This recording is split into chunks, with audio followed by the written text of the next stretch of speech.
साथियों को मेरी प्रणाम। आज आप सबके रूबरू होने का विषय यही है। कल के जो 2 दिन का हरियाणा प्रदेश का जो हमारा सत्र रहा, उसकी कुछ बातें मैं आप सबके साथ शेयर करना चाहता था। वैसे तो आप सभी ने लाइव उस सत्र को देखा भी और हर चीज को समझा भी होगा कि जिस प्रकार से इस 2 दिन के विधानसभा सत्र में एक, मैं उसको ड्रामा कहूंगा, वो ड्रामा वहां चला और लगभग मैं ये मानता हूं 2 दिन के सत्र का आधा समय और उसी में उसको खराब करने का काम किया सत्ता पक्ष और विपक्ष के द्वारा। आज प्रदेश के लोगों के लिए सबसे बड़ा अहम मुद्दा 3 इन कृषि कानून के ऊपर बनता था, जिसके ऊपर विधानसभा में एक डेमोक्रेसी जो बात कहती है उस पर खुले मन की चर्चा करके प्रदेश के किसान और मजदूर के हित में क्या चीजें जरूरी उसमें करनी चाहिए, उसके ऊपर चर्चा करने का बनता था। लेकिन जिस प्रकार का खेल आप सबने देखा कि वहां रेजोल्यूशन लेना है नहीं लेना है, कौन सा लेना है, किस प्रकार से लेना है, उस खेल में उस किसान के लिए कोई बात करने में सीरियस नजर नहीं आया। वो 1983 पीटीआई टीचर के ऊपर उनका किस प्रकार से समाधान निकालना है, उसके ऊपर कोई चर्चा करना उचित नहीं समझा। जेबीटी टीचर जो लगभग 94,000 बच्चे जो जेबीटी कर स्टेट करके बैठे हैं प्रदेश के, जिनको 8 साल से कोई अपॉइंटमेंट नहीं की गई है, उन बच्चों, उन युवाओं के रोजगार के, उनके भविष्य के लिए जो चर्चा करनी चाहिए थी, उसका कोई रास्ता निकलना चाहिए था, उस पर कोई वो नहीं की गई।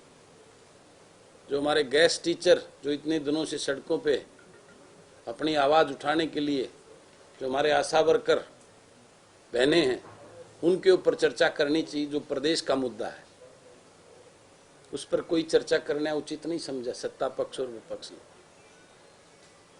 और वहां देखने को मिला जो क्वेश्चन लगते थे उसमें 60% सवाल क्वेश्चन वो सत्ता पक्ष के विधायक और मंत्रियों के लगते थे।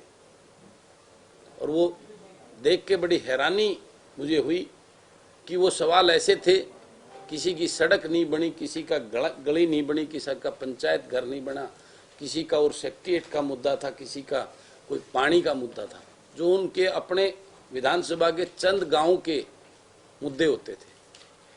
मैं पूछना चाह रहा था उनसे, मैंने वहां भी सवाल किया था कि जी आप सत्ता पक्ष में बैठे हो और आप अपनी सरकार से को सवाल लगा रहे हो, आप डायरेक्ट जाके मुख्यमंत्री को और मंत्री को लिख के दीजिए और ये छोटे काम कराइए। विधानसभा के सत्र में विधानसभा के पटल पर प्रदेश स्तर के जो मुद्दे होते हैं, जो पॉलिसी बननी चाहिए, जो एक प्रदेश का मुद्दा हो, उस पर चर्चा होनी चाहिए। लेकिन इस बात का देख के बड़ी हैरानी है कि वहां जिस प्रकार से सदन को चलाने के लिए सत्ता पक्ष अपनी मनमर्जी और एक फॉर्मेलिटी करने का काम करता है, सिवाय अपने बिलों को पास कराने के और किसी चीज पर चर्चा करने का उनका कोई दिल से कोई इरादा होता ही नहीं, जो डेमोक्रेसी के लिए बहुत ही खतरनाक है। एक सदन की जो लोकतंत्र की जो मर्यादा है, वो सदन के अंदर जो एक प्रदेश स्तर के जो मुद्दे होते हैं, जो समस्याएं होती हैं, उनका हल निकालने के लिए चर्चा होनी चाहिए और उसके ऊपर बिल लाने चाहिए। इस प्रकार का दूर दूर तक का कोई नजरिया देखने को नहीं मिलता और उसी का ये नतीजा था जो कल बहुत बड़े शोर शराबे के बाद जो हमने भी उठाए। मैंने वहां पे अपना पहले भी बिल लगाया था, प्राइवेट बिल सबमिट किया था, उसको रिजेक्ट कर दिया और उसको ये कहा था कि अगला जब भी सत्र ये हम दोबारा करेंगे उसके अंदर इसको पुट अप किया जाएगा। और मैंने 15 दिन पहले इन सदर से पहले दोबारा उसका रिवीजन करके कि मेरा ये उसमें ना हो, पहले अध्यादेश थे वो बिल बन चुके हैं, उसको इसमें कंसिडरेशन से किया जाए, कॉलिंग अटेंशन पे मैंने लगाया था, लेकिन वो मेरा रिजेक्ट कर दिया। और वहां जिस प्रकार के मुद्दे और दोनों दिन कॉलिंग मोशन एक ही नेता के लगाना कितना बड़ा दुर्भाग्य इस बात से होता है। सारा मिला जुला खेल वहां खेला जाता है और प्रदेश के लोगों को सिर्फ बेवकूफ बनाने के लिए ये इस प्रकार के सत्र लाए जाते हैं। उसका प्रदेश के लोगों के हित की बात करना या उनके पक्ष के कोई बिल लाने का कोई दूर दूर तक नजरिया नजर नहीं आता। हाँ, जो चीज अच्छी है उसके लिए भी मैं उस टाइप का व्यक्ति हूं। सरकार कोई अच्छा काम करेगी उसके लिए मैं सरकार की प्रशंसा करूंगा, मुख्यमंत्री की प्रशंसा करूंगा। सरकार ने जो बिल लेके आई, पंचायती राज के अंदर 50% महिलाओं को आरक्षण की जो बात है, मैं उसका स्वागत करता हूं। जो आर्थिक रूप से कमजोर वर्ग है उसके लिए पुलिस की भर्तियों में जो 5 साल आयु बढ़ाने का काम सरकार ने किया, मैं उसका स्वागत करता हूं। जो सरकार ने SC BC जो पिछड़ा वर्ग के लिए उद्योग में आगे बढ़ाने के लिए उनको उद्योग लगाने के HSIDC के प्लाट में जो 10% की जो रियायत देने की घोषणा की, मैं उसके लिए इस प्रदेश सरकार का, मुख्यमंत्री का धन्यवाद करता हूं, स्वागत करता हूं। लेकिन जिस प्रकार से आज एक मेन एजेंडा इन 3 कृषि के बिलों का था, उसके ऊपर सरकार का रवैया और विपक्ष का रवैया देखकर मुझे बड़ा इस बात से आहत हुआ और मैं दुखी हूं।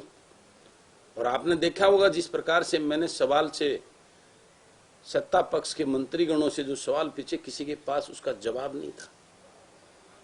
मैंने सभी कृषि मंत्री जी, एजुकेशन मंत्री बार बार में उनका वो सवाल कर रहे थे, कृषि मंत्री के एजेंडे पढ़ने का काम कर रहे थे। मैंने उनसे पूछा था, पूरे सदन से सत्ता पक्ष से सवाल किया था कि मुझे इन तीनों बिलों में मात्र एक, ज्यादा को छोड़िए, एक ऐसा बेनिफिट जो बता दीजिए जो किसान के लिए फायदे करने को है। लेकिन आप सब ने देखा होगा पूरी सरकार के मंत्रियों के पास कोई जवाब नहीं था उसका। जिस MSP की बात करते हैं वो MSP वहां धरातल पे है ही नहीं, कागजों में MSP नहीं चाहिए।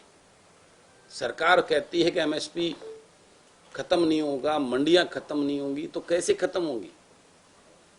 आज वहां पे किसान की फसल जो है ना औने पौने दामों पे खरीदी जा रही है, किसान मर रहा है।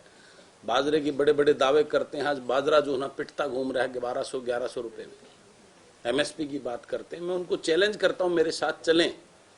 जिस मंत्री है उसी के विधानसभा की मंडी में मैं चलने को तैयार हूं। जो भाजपा का विधायक ये कहता है कि इस समर्थन में ये कृषि कानून जो है ये किसान के हित, गरीब के हित में, मैं उसी के क्षेत्र की मंडी में चलने को तैयार रहता हूँ। दूध का दूध, पानी का पानी करने को तैयार हूँ।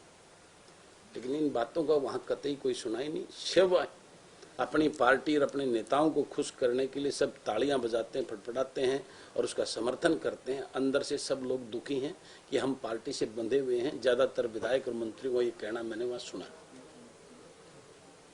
मैं आप सबके माध्यम से प्रदेश सरकार को एक निवेदन करना चाहता हूं कि लोकतंत्र की मर्यादा को रखते हुए सरकार को प्रदेश के लोगों के हित के बारे में सोचते हुए केंद्र सरकार को प्रदेश के लोगों के हित के बारे में अपना विश्लेषण भेजना चाहिए, रेजोल्यूशन भेजना चाहिए, अपने सुझाव भेजने चाहिए, ताकि प्रदेश के लोग, प्रदेश का किसान, मजदूर, गरीब, कमजोर वर्ग आगे बर्बाद ना होगा, उसके बच्चों का भविष्य बर्बाद ना हो। अन्यथा जिस प्रकार की समस्याएं आज हर रोज देखने को मिलती हैं, आज क्राइम रेट बढ़ रहा है, उसके पीछे रीजन है। कोई क्रिमिनल बनने को खुश नहीं होता, उसके पीछे है अनएम्प्लॉयमेंट और उसकी बेरोजगारी, उसको कुछ ना मिलना और उसके घर की भूखमरी, जो आज के युवा को गलत दिशा में ले जाने का काम कर रहा है, जिसकी वजह से आज हर दिनों आपको देखने को मिलेगा नए हमारे युवा दिशा भटक कर मजबूरी कारणवश जो अपराध की उसमें बढ़ रहे हैं। तो प्रदेश को अगर बचाना है, प्रदेश के युवाओं का भविष्य देखना है, तो आज प्रदेश सरकार को प्रदेश के युवाओं के लिए जो है ना रोजगार सुनिश्चित करने की बात करनी चाहिए। जिस प्रकार से प्रदेश ने प्राइवेट सेक्टर में 75% एम्प्लॉयमेंट की जो बिल पास किया, मैं उसका स्वागत करता हूं, लेकिन वो स्वागत तब है जब वो प्राइवेट सेक्टर की इंडस्ट्री यहां लेके आएंगे। खाली बिल पास करने से रोजगार सुनिश्चित नहीं होने वाले हैं, मेरे प्रदेश के युवाओं को रोजगार नहीं मिलने वाला है। उसके लिए सरकार इस बात को सुनिश्चित करे कि ज्यादा से ज्यादा उद्योगों को, प्राइवेट सेक्टर की कंपनियों को अपने यहाँ प्रदेश में लाए, जिससे रोजगार मिले उनको। वो 70% रोजगार तभी मिलेंगे जो कंपनियां और उद्योग प्रदेश में लगेंगे। खाली बिल पास करने से उनको रोजगार मिलने वाला नहीं है। तो उसके लिए सीरियस होकर प्रदेश को, सत्ता पक्ष को और विपक्ष को बैठकर ऐसी प्लानिंग, ऐसे बिल प्रदेश में लाने चाहिए। एक दूसरे को नीचा दिखाने के लिए, एक दूसरे पर लांछन लगाने के लिए सतर नहीं होना चाहिए। आज मुझे देख कर हैरानी है कि आज भी जब एक दूसरे पर क्वेश्चन करते हैं तो भाजपा सरकार के मंत्री कांग्रेस की बात करते हैं पिछले। अरे मैं पूछता हूँ, 6 साल अब आपकी सरकार को हो गए, आप करिए ना, आप ये बताइए कि आपने ये अच्छे काम करके ये बदलाव लाने का काम किया। आज भी कोई बात होती है तो पिछली सरकार के घोटालों की बात करने लग जाते हैं। मैं ये कहता हूँ, इन चीजों से ऊपर उठकर हमें प्रदेश के विकास के बारे में बात करनी चाहिए। एक दूसरे पर लांछन लगाकर एक दूसरे को नीचा दिखाने की बात नहीं करनी चाहिए। साहब, आपको लगता है, आप लगातार एक बात कर रहे थे जब कांग्रेस बैले एरिया में प्रदर्शन कर रही थी कि चर्चा की जाए, क्या विपक्ष दृढ़ता के साथ उस मुद्दे पर चर्चा कर सकता था, रख सकता था, सत्ता पक्ष को घेर सकता था किसी कानूनों को लेकर, ना कि बैले एरिया में हंगामा करता और बाहर नहीं होकर बाहर जाता? देखिए, आपने मेरी बात, मेरा वक्तव्य बस सुना होगा, और मैंने सबसे पहले आपको ये कहा कि वहां एक ड्रामा देखने को मिला। उस बात का मतलब ये है कि वो सीरियसली, ये सब जो एक ही सिस्टम के लोग हैं, ABD में बिल्कुल प्री डिसाइडेड होकर ये सारी प्लानिंग के तहत ये सब हुआ। अदरवाइज सत्ता पक्ष, विपक्ष चाहता तो इसके ऊपर खुले मन से, अपनी साफ विचारधारा से, अपनी ओपन उससे चर्चा करके सत्ता पक्ष को घेरने की बात करता। उनको जो धन्यवाद प्रस्ताव जो बाद में पारित किया है, वन साइडेड, क्योंकि उसके बाद तो सत्ता पक्ष के अलावा कोई बचा ही नहीं था उसके अंदर, उसके ऊपर सवाल करने वाला कोई था ही नहीं। तो ये होना चाहिए था, मैं बार बार कह रहा था कि उसके बाद वोटिंग करानी चाहिए। पहले इसके ऊपर खुले मन से बहस होकर खुली चर्चा हो, अनलिमिटेड टाइम चाहिए इसके लिए, 2 दिन लगने पड़े, उसके ऊपर पूरा एक एक पॉइंट पे चर्चा होनी चाहिए। सरकार से जवाब मांगना चाहिए। मैंने मांगा, आपने देखा हो, मैंने मांगा, मेरे एक भी सवाल का जवाब सत्ता पक्ष के पास तो नहीं था। उसी प्रकार से विपक्ष की भूमिका ये बनती है कि वो भी जो है उसके सामने सत्ता पक्ष को अपनी उसकी कमियां बताकर उसका जवाब मांगता, जिसका जवाब वो दे ही नहीं सकते थे। उसके बाद वो ओपन करता कि अब इसके ऊपर वोटिंग करवा के, एक एक ओपन वोटिंग करके, एक एक विधायक को खड़ा करके, ताकि इस प्रदेश के लोगों को भी ये पता लगे कि जो विधायक हमने चुन के भेजा है वो हमारे लिए कितनी चिंता करता है, वो किसी पार्टी और नेता की गुलामी करता है या हमारा वकील बनकर सदन के अंदर हमारी वकालत करके हमारे हकों की लड़ाई लड़ता है। लेकिन इस बात का कोई वहीं, उस बात को एक पूरे ड्रामे के साथ में खत्म करके और वो बाहर चले आए। उसके बाद अपने उससे उन्हें धन्यवाद प्रस्ताव जो है केंद्र को भेज दिया। इसमें किसका हुआ? इसमें परेशानी जो मरने वाले हैं वो तो प्रदेश की जनता है, और वो प्रदेश की जनता इस डेमोक्रेसी में अपने प्रतिनिधि चुनकर विधानसभा में भेजने का काम करती है, ताकि उनके हकों को, उनकी दुख तकलीफों का वहां निवारण कर सके वहां। लेकिन ये एक अजीब माहौल आज की राजनीति में हो गया है कि चुनने के बाद उस प्रदेश की जनता की चिंता करने वाला जो यहाँ प्रतिनिधि हैं वो बहुत कम देखने को मिलते हैं। ज्यादातर अपने नेताओं के, अपने पार्टी के आकाओं के यस मैन करते हैं। उसके अलावा जनता के, प्रदेश के लोगों के जिन्होंने वोट देकर उनको विधानसभा में भेजा, उसकी चिंता करने वाले वहां नजर नहीं आते। आपने कहा कि जो 75% आरक्षण की बात हुई है रोजगार में, उसका मैं स्वागत करता हूँ। बिल्कुल बिल्कुल। नीरज शर्मा जी ने प्रेस कॉन्फ्रेंस की और उन्होंने, देखिए मैं नीरज शर्मा की बात नहीं करता। नीरज शर्मा भारी व्यक्ति है, वो आगे बढ़ा, उसको चिंता है वहां के लोगों की। बिल्कुल मैं इस बात का भी स्वागत करता हूं, जिस बात की आपत्ति नीरज शर्मा ने की है कि उसमें वो नहीं होना, 10% डिस्ट्रिक्ट वाला वो नहीं होना चाहिए। क्यों? पूरे प्रदेश के लोगों को उसका हक नहीं होना चाहिए। जो पूरे प्रदेश की इंडस्ट्री है वो एनसीआर में जो दिल्ली के सराउंडिंग 3-4 डिस्ट्रिक्ट में है, बाकी जो प्रदेश के 18 जिले बचे उनके युवाओं को रोजगार नहीं चाहिए। वो अपनी राजनीति करने के लिए, वो प्रदेश के हित की बात नहीं कर सकते। वो एक छोटे से दायरे के वहाँ अपनी डबली बजाकर जो अपनी राजनीति करते हैं, वो उनका उद्देश्य वही है। उनकी जो चिंता है वो सिर्फ अपने लोगों की। वहाँ सारे बाहरी व्यक्ति हैं, ज़्यादातर प्रदेश के लोग नहीं है जो आके फरीदाबाद में बचे हुए। चलो आज हमारे हैं, मैं उनको ऐसी भाषा नहीं बोलना चाहिए मुझे, लेकिन उसकी जो चिंता है, नीरज शर्मा एक छोटे से दायरे के व्यक्ति को उसी सोच के कि वहाँ से उनकी डबली कैसे बचती रहे। वो सत्संग थे, भजन मंडली करने वाले व्यक्ति थे। यही तो दुर्भाग्य, ऐसे लोग जो ना विधानसभा में आने लगे, बात करते हैं उसकी बात, वो प्रदेश को बांटने की बात करते हैं। नहीं, प्रदेश में सभी प्रदेश के लोगों का हक बनता है या पर्टिकुलर उसी प्रदेश का? अखंड भारत की बात करते हैं, बड़े बड़े राष्ट्रवाद की बात करते हैं, फिर हमारे को बांटने की बात करते हैं।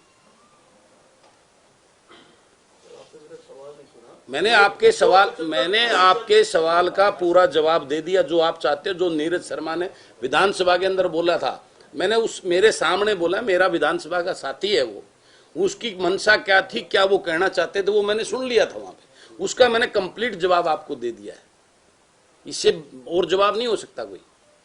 कुल्लू साहब, 1 साल सरकार का पूरा हो गया, आप जी, इसको कैसे देखते हैं?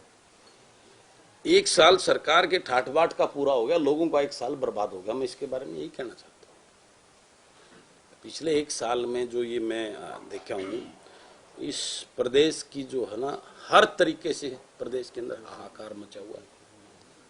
प्रदेश में आज बेरोजगारी चरम सीमा पे है, प्रदेश में अपराध जो है आज चरम सीमा पे है, प्रदेश का हर समुदाय आज सड़कों पे है अपनी मांगों को लेकर। प्रदेश का व्यापारी, कर्मचारी, छोटा, सब लोग जो नाताश हैं। सरकार को इसकी चिंता करनी चाहिए। एक तो ये कोविड के नाम पे ही बहुत बड़ा जो ना ये खेल पूरे देश में ही होता रहा एक डर का, अब उससे लगभग जो है ना वो भय खत्म होने की तरफ है।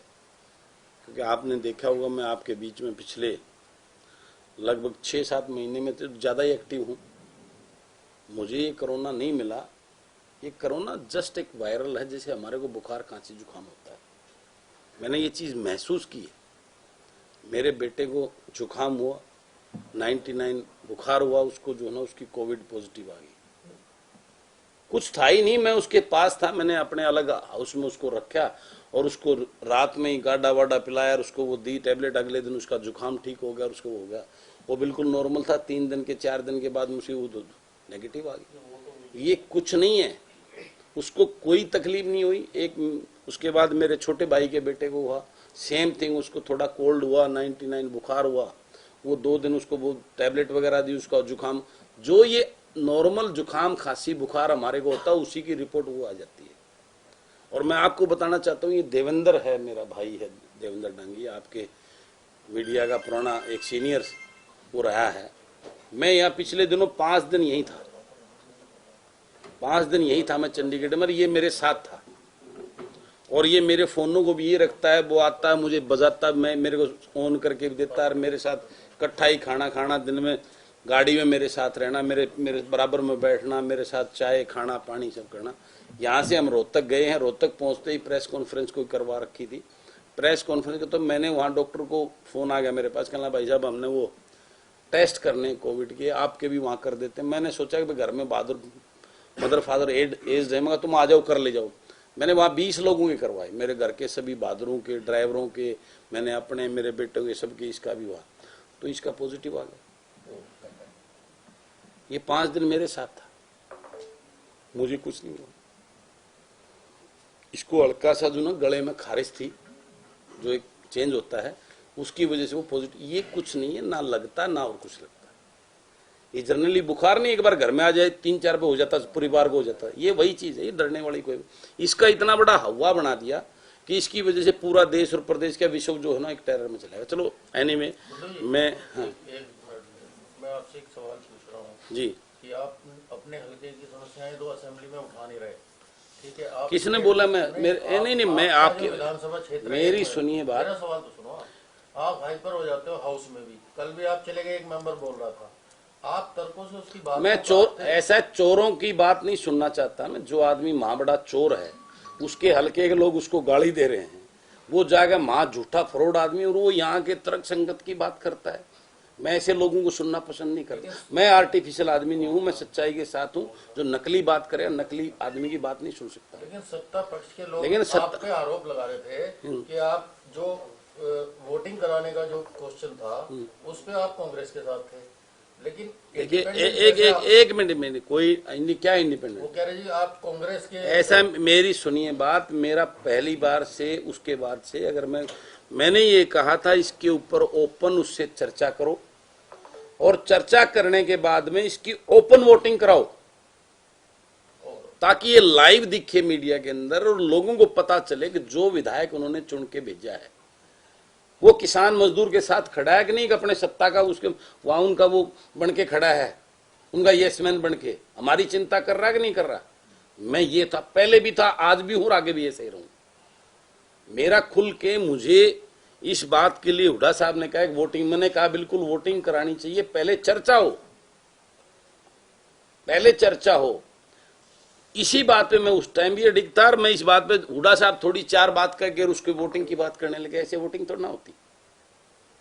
अगर मैं हुड्डा साहब के साथ होता तो मैं भी तख्ती लेके उनके पास वहां बैठा होता बाहर में।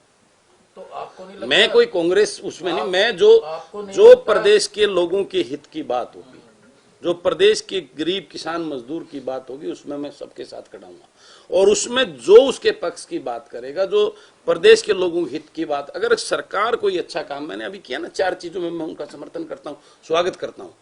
अच्छा काम, मेरा व्यक्तिगत किसी से कोई द्वेष नहीं है, ना भाजपा सरकार से है, ना कांग्रेस के लोगों से है, ना और किसी भाई से। मैं उनकी गलत बातों के कोई होगी उसमें सबके खिलाफ हूँ, चाहे कोई भी है। आपके जो निर्दलीय विधायक हैं साथी जी जो भी हाउस में है, जी, तो ऐसा नहीं लगता आपको कि वो आपको समर्थन करेंगे किसी बात में वजन आए, आप अकेले देखिए मेरी सुनो, सब इंडिपेंडेंट अपने मर्जी के वो हैं, हम कोई यूनिटी नहीं है, कोई ना वो है, वो उनका विवेक है, वो मेरी बात को किसको पसंद करते हैं किसको ना करते हैं, और मैं उनकी किस बात को पसंद करता हूं, किसको डिसलाइक करता हूं, किसको लाइक करता हूं, ये मेरे ऊपर है। लेकिन मैं आर्टिफिशियल किसी के साथ में उसकी लय में लय नहीं मिला सकता। मुझे अपनी यूनियन बनानी है, उसको अपना साथी बना के रखना है कि हम इंडिपेंडेंट भी अगर गलत बात करेगा तो गलत को मैं गलत कहूंगा। मुझे ऐसी यूनियन नहीं चाहिए, ऐसी राजनीति नहीं करनी। मैं एक स्वच्छ सोच के साथ, जन सेवा की सोच के साथ में प्रदेश के लोगों की सबसे पहली प्राथमिकता मैं आपको बता दूं, मेरा अपना हलका है और जिस हलके की बात कर रहे हो मैंने उसके अंदर मेरे हलके के 10 सवाल लगा रखे हैं। और कल भी जो मेरा जो है ना वो लगाया था, परसों लगाया था, मेरे 3 क्वेश्चन लगे हुए थे, जिसमें सबसे पहला क्वेश्चन मेरे प्रदेश का, मेरे गर्ल्स कॉलेज खुलवाने का। और जो मैंने एमएलए बनने के बाद में 16 नवंबर को जो मैं आया था, सबसे पहली डिमांड मैंने मुख्यमंत्री को दी है और जो लगभग 12 साल से पेंडिंग है, पिछले जो डिमांड है मेरे हल्के की। सुनवाई हुई उस पर कुछ? अभी कोई विचारधारा नहीं, उन्होंने लिख के दे दिया, ऐसा कोई प्लानिंग नहीं है कॉलेज खोलने की उसकी। मैं वही तो कह रहा हूँ, इस प्रदेश सरकार का करनी और कथनी में बहुत फर्क है। अब आगे क्या रणनीति आपकी है, जिस हिसाब से आपका जो माइंडसेट है स्टेट की समस्याओं पर रहता है, तो अब देखिए, आप रणनीति अगला स्टैंड क्या है? कोई देखिए मेरी सुनिए, मैंने बताया जो भी प्रदेश के लोगों के हित की बात होगी, प्राथमिकता मेरा हल्का भी तो उसी प्रदेश में है, उसी किसान मजदूर गरीब बेरोजगार वही चीज मेरे हल्के में, तो वो उनकी आवाज भी प्रदेश के सभी की आवाज है ना, वो सभी की पूरे प्रदेश लेवल की समस्या है। ऐसा नहीं है कि वो समस्या सिर्फ मेरे विधानसभा क्षेत्र में मेरे लोगों की है, बाकी प्रदेश की नहीं है। ऐसा होगा तो मुझे मेरे प्रदेश को, मैं अपने विधानसभा को प्राथमिकता दूंगा, लेकिन वही समस्या जो मेरे विधानसभा के लोगों की है वो पूरे प्रदेश के लोगों की भी है। तो मैं आज चुन के जब इस काबिल विधानसभा में पहुंचने, चंडीगढ़ में पहुंचा हूं, तो मैं उस समस्या को प्रदेश के लोगों के लेवल पे उठा लेता हूं। अपने सिर्फ महम की बात ना करके महम की वजह में प्रदेश बोल देता हूं, उसमें इतना ही तो फर्क है। अभी तो उस प्रदेश का हिस्सा मेरा महम भी है ना। अभी बड़ौदा उपचुनाव में गए थे आप जी, आपने दौरा भी किया, लोगों से बात भी। अब क्या आपकी प्रेडिक्शन, क्या अनाउंस करते हो आप, क्या रिजल्ट है? बड़ौदा मेरे हिसाब से जो है ना 15,000 से कांग्रेस का उम्मीदवार जीत रहा है। अच्छा, आपको लगता है जिस तरीके से वो 2 लड़के मिले थे, वायरल वीडियो आई थी, ईवीएम के साथ छेड़छाड़ की बात आई थी और उससे पहले कुछ उल्लंघना की, देखिए उससे क्या हुआ, क्या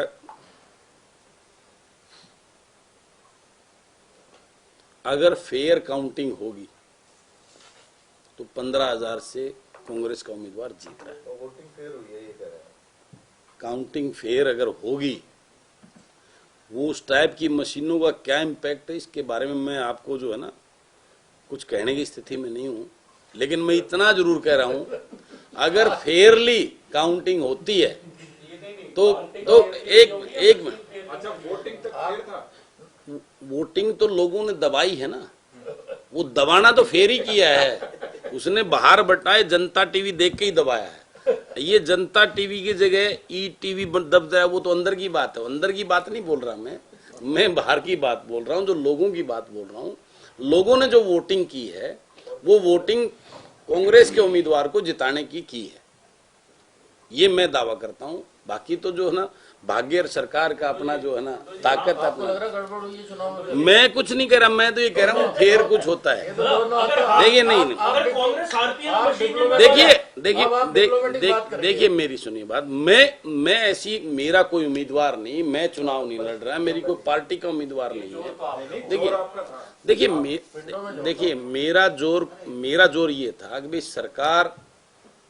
सरकार जो है ना, जो किसान के 3 बिल हैं, उन बिलों का एक रोष इस चुनाव के माध्यम से केंद्र सरकार तक पहुंचाना कि ये बिल कैसे जो ना प्रदेश के गरीब किसान मजदूर नाराज हैं, इसके बारे में एक संदेश देने के लिए मैं लोगों के बीच में था कि हमें इस चुनाव से एक एमएलए बनने से ना तो खट्टर साहब की सरकार को कोई फर्क पड़ रहा है, ना हुड्डा साहब को कोई ताकत मिल रही, उससे सरकार फिर भी ऐसे चलेगी और जो हुड्डा साहब ने वही विपक्ष का नेता रहना है, कोई बदलाव नहीं आना। लेकिन इस एक चुनाव से प्रदेश का, क्योंकि वो किसान बाहुल्य क्षेत्र है, उसमें जो ज्यादातर 85% पॉपुलेशन बड़ौदा की जो वो एग्रीकल्चर बेस्ड लोगों की है, उससे एक संदेशा जरूर इस चुनाव के माध्यम से केंद्र सरकार तक पहुंचता है कि प्रदेश के जो है ना किसान मजदूर इन कानून से उनको आहत हुए हैं, उनकी परेशानियां बढ़ी हैं, उस पे विचार करे केंद्र सरकार। ये संदेश इस चुनाव के माध्यम से जाता। कुंडू जी, आप लगातार भाजपा उम्मीदवार की जमानत जब्त करवाने की बात कह रहे थे, अब आपको लगता है कि जमानत जब्त नहीं होगी, हार जीत जो है वो 10 से 15,000 में रह जाएगी? देखिए, जो एक स्पीच होता है, और मेरा ये मानना है अगर वाकई में ही किसान मजदूर अगर इस बात को समझता, लेकिन आज जिस प्रकार की आर्थिक कमजोरियां, आर्थिक विडंबनाएं ग्रामीण अंचल के लोगों को हैं, उसको सरकार के लोगों ने बहुत प्रभावित किया है। एक गरीब किसान मजदूर के बेटे के घर में अगर मंत्री बैठ के उसको ये तसल्ली देता है कि तेरे बेटे को मैं नौकरी दिलाऊंगा, तो वो बेचारा मजबूर हो जाता है सोचने। इस प्रकार की जो सरकार की ताकतों की वजह से माहौल बदला है। अन्यथा अगर पूरा का पूरा बगैर उसके अगर उसका आप सर्वे करें उन चीजों से हटके, तो इसमें कोई दो राय नहीं कि भाजपा के उम्मीदवार की वहां जमानत जब्त होने वाली है। उसके बाद एक हमारे यहाँ बड़ा एक विडंबना है, हम लोग कास्टिज्म में इतने बट गए हैं, एक लेवल के बाद हम उस अपनी तकलीफों को भूलकर कास्टिज्म की तरफ झुकाव आ जाता है। इस चुनाव के बाद जो लोग भाजपा उम्मीदवार के साथ उसके जयकारे लगा रहे थे, मैं दावा करता हूं इस बात का, अगर मैं झूठा आपको लेके चलूंगा उसके साथ, उन लोगों को बैठा के मैं इस भाजपा सरकार के उनके मुंह से गाली सुनवा सकता हूं आपको। लेकिन यहाँ कास्ट के नाम पर और तरह की बातों के नाम पे वो उसके जयकारे लगाकर उसकी वोट डाल ली उन्होंने। अगर उस रियल फैक्टर को देखें, उससे नाराजगी को देखें, तो जमानत नहीं बचती। सर, राम रहीम को तो आप मान के चल रहे पैरोल हैं? मिली है, उसको आप किस तरह देखते हैं? एक दिन की छुट्टियां पैरोल दी गई, और देखिए वो माननीय कोर्ट का मैटर है। राम रहीम बाबा उनका जो सरकार का और उसके कोर्ट के माध्यम से जो उनका वो चल रहा है, मेरा उसमें कोई टिप्पणी देने का मैं मानता नहीं कि मुझे ऐसे उसमें कोई अपनी टिप्पणी देनी चाहिए। वो कोर्ट का मामला है, कोर्ट ने उनका बनता हुआ तभी माननीय कोर्ट ने उनको पैरोल दी है। और ये तो उनको, मुझे जो पता लगा था उनकी मदर कोई एडमिट है, उनसे मिलने के तो एक राइट बनता है, संविधान भी देता है कि उनके अगर पेरेंट्स या किसी के घर में कोई तकलीफ है तो उनको सजा दे रखी है ना कोर्ट में, वो है ना जेल में। लेकिन उससे परिवार में ऐसी कोई बात होती है तो उसको कितना मिलना, कोई मैं इसमें जो कोर्ट करता है ठीक ही करता है। कोर्ट के फैसले की सम्मान करता हूँ।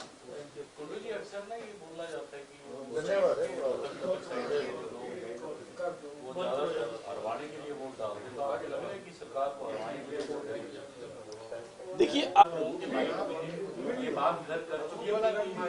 सरकार जो है वो जिस अहंकार से है उसका जो है ना उसको वो करने के लिए ये कोई जयकारे नहीं थे।